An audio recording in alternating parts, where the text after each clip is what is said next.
Tommy Petani dan Farah.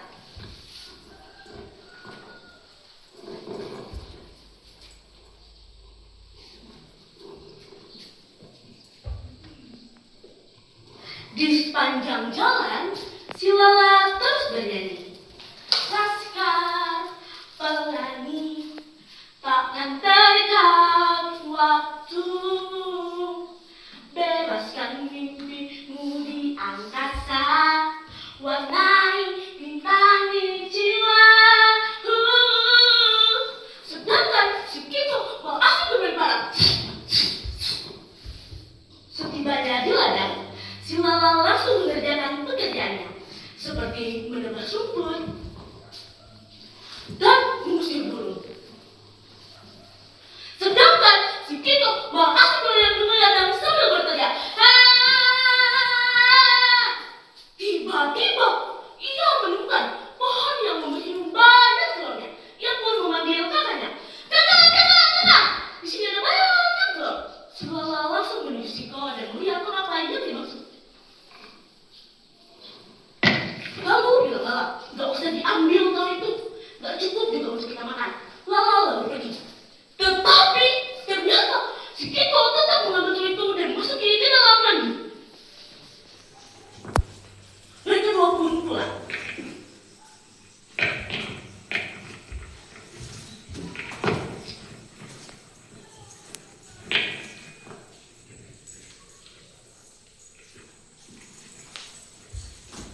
Setibanya di rumah, si Lala langsung mandi dan tidur. Sedangkan si Kito ingin merebus telur yang dapat dari hutan.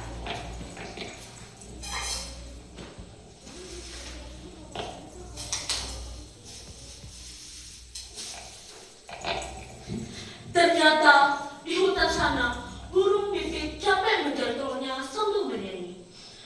Di mana telurku, aku capek mencarinya.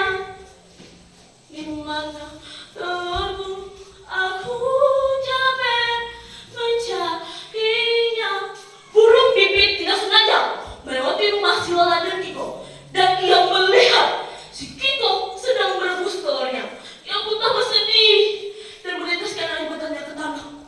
Tiba-tiba, air warga desa berlarian ke sana kembali sambil berteriak. Si Lala yang sedang tertidur langsung terbangun melihat air yang dalam tersumbat dari tanah perut, dan ia melihat si Kiko sedang merebus telur yang dapat dari hutan. Lalu bilang ke Lala, buang telur itu, buang. Tiba-tiba air hilang. Setelah air hilang, Lala langsung pergi ngecek ladang mereka yang terendam banjir. Setelah Lala pergi, tiba-tiba si Kiko menemukan telur yang sangat besar, dan ia memiliki ide untuk merebus telur itu. Setelah ia rebus, ia kupas dan ia makan. Tiba-tiba ia berubah menjadi buaya yang sangat besar. Lalu setibanya si Lala di rumah, si Lala langsung mencari Kiko. Kiko, di mana kamu? Si Lala tidak menemui Kiko, melainkan ia menemukan buaya sangat besar. Lalu bilang Lala, masih kamu yang makan adikku? Lalu sahut sang buaya, apa adikmu Lala? Si Kiko lalu terjatuh dan menangis. Lalu bilang Lala, mengapa aku bisa berubah menjadi buaya? Lalu sahut sang buaya, dan aku makan telur yang sangat besar, dan aku pun berpelukan. Lalu bilang Kiko, kau akan aku ke sungai, aku bisa mati tanpa air. Si Lala langsung ikut Kiko dan menyeret dia ke sungai. Lalu bilang Kiko setibanya di sungai, datanglah setiap hari Jumat, ketuk 3 kali dan sebut nama. Hari lepas hari, bulan lepas bulan, tahun lepas tahun. Pada suatu hari, si Lala mendatangi Kiko, memanggil namanya dan mengetuk 3 kali kali. Namun tidak ada yang keluar. Akhirnya dengan sedih hati, Lala mengelilingi sungai. Lalu akhirnya Lala menemukan tulang buaya yang diyakini tulang adiknya Kiko.